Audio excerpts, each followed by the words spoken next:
ಗಣಪತಿ ಅಥರ್ವ ಶೀರ್ಷಂ ಇದು ತುಂಬ ಆಳವಾದ ವಿಷಯ.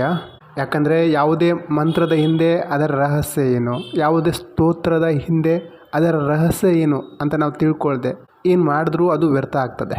ಯಾರೇ ಸಾಧಕ ಪರಮಾತ್ಮನ ಹುಡುಕಾಟ ಆರಂಭಿಸಿದಾಗ ಅಥವಾ ಶಕ್ತಿಯ ಹುಡುಕಾಟ ಆರಂಭಿಸಿದಾಗ ಅವನು ದೇವತೆಗಳ ಮಾಧ್ಯಮದಿಂದ ಪೂಜೆ ಪಾಠ ಮಾಡಿ, ಆರತಿ ಮಾಡಿ, ಮಂತ್ರ ಮಾಡಿ, ಸ್ತೋತ್ರ ಮಾಡಿ ದೇವರನ್ನು ಒಲಿಸಿಕೊಳ್ಳಿಕ್ಕೆ ಪ್ರಯತ್ನ ಮಾಡ್ತಾನೆ. ನಮ್ಮ ಋಷಿ ಪರಂಪರೆ ಆಗಿರ್ಬೋದು ಅಥವಾ ವೇದ ಪರಂಪರೆ ಆಗಿರ್ಬೋದು, ಅದು ತುಂಬ ಆಳವಾದ ವಿಷಯ. ಸಾಮಾನ್ಯ ಮನುಷ್ಯನಿಗೆ ಅಲ್ಲೇನು ಸ್ತೋತ್ರ ರಚನೆ ಆಗಿದೆ, ಅವರೇನು ಹೇಳ್ತಾರೆ ಅದು ಸಾಮಾನ್ಯ ಮನುಷ್ಯರಿಗಲ್ಲ. ನಮ್ಮ ಸಾಮಾನ್ಯ ಕಾರ್ಯಕ್ಕಾಗಿ ಆ ಸ್ತೋತ್ರದ ರಚನೆ ಮಾಡಿಲ್ಲ. ಅದರಲ್ಲಿ ತುಂಬ ಆಳವಾದ ಮೀನಿಂಗ್ ಇದೆ. ಅದನ್ನು ಡಿಕೋಡ್ ಮಾಡಲಿಕ್ಕೆ ನಮ್ಗೆ ಬರಬೇಕು. ಸ್ತೋತ್ರದ ಒಳಗೆ ಫಲಶ್ರುತಿ ಅಲ್ಲಿ ಬರೆದಿರ್ತಾರೆ, ಇದನ್ನು ಇಷ್ಟು ಸಲ ಮಾಡಿದ್ರೆ ನಿಮಗೆ ಫಲಪ್ರಾಪ್ತಿ ಆಗ್ತದೆ ಅಂತ. ಅಲ್ಲಿ ಬರೆದಿರುವಂತಹ ಫಲದ ಕಲ್ಪನೆಯಲ್ಲಿ ಮನುಷ್ಯ ಲೋಭಿ ಆಗ್ತಾನೆ, ಆಸೆ ಬುರುಕ ಆಗ್ತಾನೆ. ಮನುಷ್ಯ ಲೋಭಿಯಾಗಿ ಆ ಸ್ತೋತ್ರದ ಆ ಮಂತ್ರದ ಬಾಯ್ಪಾಠ ಮಾಡ್ತಾನೆ. ಅವನಿಗೆ ಅನಿಸ್ತದೆ, ನಾನು ಈ ಮಂತ್ರನ ಈ ಸ್ತೋತ್ರನ ಇಷ್ಟು ಸಲ ಪಠನೆ ಮಾಡಿದ್ರೆ ನನಗೆ ಲಾಭ ಆಗ್ತದೆ, ಫಲ ಸಿಗ್ತದೆ, ಈ ರೀತಿ ಅಂದ್ಕೊಳ್ತಾನೆ. ಪರಿಣಾಮ ಏನಾಗ್ತದೆ ಅಂದರೆ ಅವನ ಮನಸ್ಸಿನಲ್ಲಿ ಒಂದು ಕಾಲ್ಪನಿಕ ಸಂವೇದನೆ ಮೂಡ್ತದೆ. ಯಾರೋ ನನ್ನ ಮಂತ್ರನ ಕೇಳಿಸ್ಕೊಳ್ತಾ ಇದ್ದಾರೆ. ಅವನು ದೇವರ ಮುಂದೆ ಕೂತ್ಕೊಂಡು ಮನಸ್ಸೊಳಗೇ ಕಲ್ಪನೆ ಮಾಡ್ಕೊಳ್ತಾ ಇರ್ತಾನೆ, ಈ ಮಂತ್ರ ಮಾಡಿದ್ರೆ ನನಗೆ ಈ ಫಲ ಸಿಗ್ತದೆ. ಆದರೆ ವಾಸ್ತವಿಕತೆ ನೋಡಲಿಕ್ಕೆ ಹೋದರೆ ಆ ರೀತಿ ಏನಾಗಲ್ಲ. ಅದು ನಮ್ಮ ಮನಸ್ಸಿನ ಭ್ರಮೆ, ಕಲ್ಪನೆ ಬಿಟ್ಟರೆ ಮತ್ತೇನೂ ಅಲ್ಲ. ಹಾಗಂತ ಸ್ತೋತ್ರ ಮಂತ್ರಗಳು ತಪ್ಪು ಅಂತನೂ ಅಲ್ಲ. ನೀವೇನು ಮಾಡ್ತಾ ಇದ್ದೀರಾ ಅದು ತಪ್ಪು ಅಂತನೂ ಅಲ್ಲ.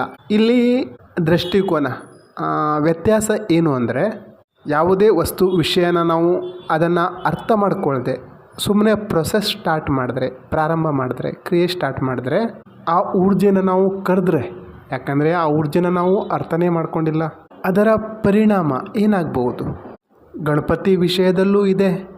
ಜನರಿಗೆ ಗಣಪತಿ ಅಂದರೆ ಏನು ಅನಿಸ್ತದೆ ಅಂದರೆ, ಆನೆ ಮುಖ, ದೊಡ್ಡ ಕಿವಿಗಳು, ಸಣ್ಣ ಕಣ್ಣು, ಇಲಿ ಮೇಲೆ ಕೂತ್ಕೊಳ್ಳುವಂಥವನು, ಪಾಶ ಅಂಕುಶ ಧಾರಣೆ ಮಾಡಿದವನು, ವಿಘ್ನ ನಿವಾರಕ, ವಿನಾಯಕ, ಏಕದಂತ, ಮಂಗಳಮೂರ್ತಿ, ಇವೆಲ್ಲದರ ಕಲ್ಪನೆ ಒಳಗೆ ಮನುಷ್ಯ ಆ ಮೂಲ ಬ್ರಹ್ಮ ಏನಿದೆ ಆ ತತ್ವದ ಒಳಗೆ ಅಡಗಿರುವ ಮೂಲ ಬ್ರಹ್ಮನ ತತ್ವನ ಗುರುತಿಸಲ್ಲ.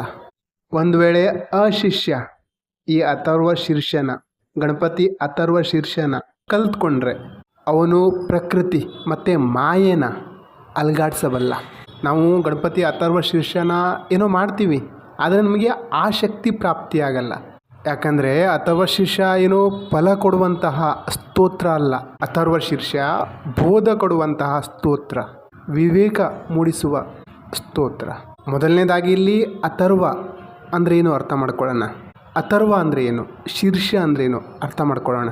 ಅಥರ್ವ ಅಂದರೆ ನಮ್ಮ ಶರೀರದಲ್ಲಿ ನಡೆಯುವಂತಹ ಪ್ರಾಣ ಊರ್ಜೆ ಏನಿದೆ ಮತ್ತು ಬ್ರಹ್ಮಾಂಡದಲ್ಲಿ ನಡೆಯುವ ವಿಶ್ವಚೇತನ, ಇವೆರಡರ ಅರ್ಥ ಅಥರ್ವ. ಮತ್ತು ಶೀರ್ಷದ ಅರ್ಥ ಸಮರ್ಪಣೆ ಮಾಡೋದು. ಇನ್ನೊಂದು ರೀತಿಯಲ್ಲಿ ಅಥರ್ವನ ಅರ್ಥ ಮಾಡ್ಕೊಳ್ಳೋದಾದರೆ, ಅಥರ್ವ ಅಂದರೆ ಗುರು, ಅಥರ್ವ ಅಂದರೆ ಶಿಷ್ಯ. ಗುರು ತನ್ನ ಅಥರ್ವ ಶಕ್ತಿಯ ಮಾಧ್ಯಮದಿಂದ ಶಿಷ್ಯನ ಒಳಗೆ ಆ ಅಥರ್ವನ ಇಳಿಸೋದು, ಶಕ್ತಿಯ ಮಾಧ್ಯಮದಿಂದ ಅಥರ್ವನ ಅವನೊಳಗೆ ಇಳಿಸೋದು. ಶಿಷ್ಯನ ಒಳಗೆ ಪ್ರಾಣ ಸ್ತೋತ್ರದ ಒಳಗೆ ಪ್ರಾಣ ಮತ್ತು ಚೈತನ್ಯ ಶರೀರ ಏನಿದೆ ಅದನ್ನು ಜಾಗೃತ ಮಾಡ್ತಾರೆ. ಅವನೊಳಗೆ ಆ ಶಕ್ತಿ, ಆ ಊರ್ಜೆ, ಆ ಬ್ರಹ್ಮವಾಣಿ ಶಿಷ್ಯನ ಒಳಗೆ ಇಳಿತದೆ. ಆ ಶಿಷ್ಯ ಏನು ಮಾಡಬಲ್ಲನೋ, ಶಿಷ್ಯ ಅಲ್ಲ, ಕಲಿತಿಲ್ಲ, ಕಲಿಯೋದು ಬೇಕಾಗಿಲ್ಲ, ಬ್ರಹ್ಮಜ್ಞಾನದ ಉಪಲಬ್ಧಿ ಬೇಕಾಗಿಲ್ಲ, ಅವನಿಗೆ ಬ್ರಹ್ಮ ಅಂದರೆ ಮಹಾಪ್ರಾಪ್ತಿಯ ಸಾಧನ, ಅಂಥವರಿಗೆ ಮಂತ್ರ ಒಲಿಯಲ್ಲ. ಏನಾಗ್ತದೆ ಅಂದರೆ, ನಮ್ಮನೆಗೆ ಪಂಡಿತರು, ಪುರೋಹಿತರು, ಪೂಜಾರಿಗಳು ಬರ್ತಾರೆ, ಗಣಪತಿಯ ಪೂಜಾ ಪಾಠ ಮಾಡ್ತಾರೆ. ಪ್ರತಿದಿನ 10 ದಿವಸ ಈ ಅಥರ್ವ ಶಿಷ್ಯದ ಪಾಠ ಮಾಡ್ತಾರೆ. ಯಾರೋ 11 ಸಲ, ಯಾರೋ 21 ಸಲ, ಯಾರೋ 108 ಸಲ ಈ ಗಣಪತಿ ಮುಂದೆ ಮಾಡ್ತಾರೆ. ಕೊನೆಗೆ ಪೂರ್ಣಾಹುತಿಗಾಗಿ ಹೋಮನೂ ಮಾಡ್ತಾರೆ, 108 ಮೋದಕದ ಹವನನೂ ಮಾಡ್ತಾರೆ. ನೋಡ್ಲಿಕ್ಕೆ ಹೋದರೆ ಈ ಅಥರ್ವ ಶೀರ್ಷದಲ್ಲೇನೋ ಫಲಶ್ರುತಿ ಕೊಟ್ಟಿದ್ದಾರೆ. ನಿಜವಾಗಲೂ ಆ ರೀತಿ ಆಗೋದಾಗಿದ್ದರೆ, ಎಲ್ಲ ಸಿಗ್ತದೆ ಅನ್ನೋ ಹಾಗಿದ್ರೆ ನಾವು ಇಷ್ಟೊತ್ತಿಗೆ ದೊಡ್ಡ ಮನುಷ್ಯರಾಗಿರ್ಬೇಕಾಗ್ತಿತ್ತು. ನಮ್ಮ ಕಲ್ಯಾಣ ಆಗಬೇಕಾಗಿತ್ತು. ನಾವು ಅಲ್ಲಿ ಅಲಿತಾ ಇನ್ನೂ ಯಾಕಿದ್ದೀವಿ? ನಾವು ಆಗರ್ಭ ಶ್ರೀಮಂತರು, ಸಮೃದ್ಧರು, ಸ್ವಸ್ಥರು ಆಗಿರಬೇಕಾಗಿತ್ತಲ್ವ? ಆ ದೇವರು, ಈ ದೇವರು, ಆ ಮಂತ್ರ, ಈ ಮಂತ್ರ ಅಂತ ಅಲೆಯುವ ಅವಶ್ಯಕತೆಯೇ ಇರಲಿಲ್ಲ. ಇದು ಅಂಧವಿಶ್ವಾಸ ಬಿಟ್ಟರೆ ಮತ್ತೇನಲ್ಲ. ಕಾರಣ ಏನು ಕೇಳಿ. ಯಾಕಂದರೆ ನೀವು ಏನು ಅರ್ಥ ಮಾಡ್ಕೊಳ್ಳದೆ ಅದನ್ನು ಮಾಡ್ತಾಯಿದ್ದೀರಾ. ಗಣಪತಿನ ಅರಿಯದೆ, ಗಣಪತಿ ತತ್ವನ ತಿಳ್ಕೊಳ್ಳದೆ ನೀವು ಮಾಡ್ತಾಯಿದ್ದೀರಾ. ಗಣೇಶ ತತ್ವನ ಅರ್ಥ ಮಾಡಿಕೊಂಡ್ರೆ ನೀವು ಗಣೇಶ ಅಥರ್ವ ಶೀರ್ಷ ಪಾಠ ಮಾಡೋ ಅವಶ್ಯಕತೆ ಇಲ್ಲ. ಅದು ಪಾಠ ಮಾಡಲಿಕ್ಕಿರೋದಲ್ಲ, ಅದು ಅನುಭವಿಸುವ ಸ್ತೋತ್ರ. ಸಾಧಕ ಸಾಧನೆಯ ಉಚ್ಚ ಸ್ತರದಲ್ಲಿ ತಲುಪ್ತಾ ಊರ್ಜೆಯ ಮಟ್ಟ ಮೇಲೆ ಏಳಿಗೆ ಸ್ಟಾರ್ಟ್ ಆಗುತ್ತೋ ಆವಾಗ ಅವನು ಆಧ್ಯಾತ್ಮಿಕ ಊರ್ಜೆಯ ಸಮಾಧಾನ ಅರ್ಥ ಮಾಡಿಕೊಳ್ತಾನೆ. ಗಣಪತಿ ಅಂತ ಯಾರನ್ನು ಕರಿತೀವಿ? ಗಣಾಧಿಪತಿ, ಗಣಗಳ ಅಧಿಪತಿ, ಸದ್ಗುಣಗಳ ಅಧಿಪತಿ. ನಮ್ಮೊಳಗೆ ಗುಣ ಇರ್ತದೆ, ಆ ಗುಣಗಳ ಒಬ್ಬ ಅಧಿಪತಿ ಇರ್ತಾನೆ, ಅದನ್ನು ಗಣ ಅಂತೀವಿ.